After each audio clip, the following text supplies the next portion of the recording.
ఇప్పుడు దేవా నీ నామం పరిశుద్ధపరచబడాలి, పరిశుద్ధపరచుకో అంటే దేవుడు కదులుతాడు. అలాగే నీ రాజ్యం రావాలి, రాజ్యం రావాలి, దేవుని రాజ్యం విస్తరించాలి, అది మన ప్రార్థన అయి ఉండాలి. నేను ప్రతిరోజు చేసే ప్రార్థనలో ఆయన రాజ్య విస్తరణ కొరకు రోజు అడుగుతా. అందుకే ప్రతి నెల మనం చూస్తూ ఉన్నాం, వందలాది మంది రక్షించబడతా ఉన్నారు. ఆయన రాజ్యం విస్తరించడం అంటే ఏంటి?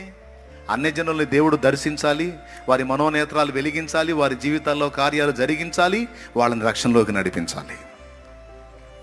అప్పుడే కదా దేవుని రాజ్యం వచ్చేది, దేవుని రాజ్యం విస్తరించేది. ఆమేన్. మరి ఇది జరగాలంటే మనం ప్రార్థన చేయాలి.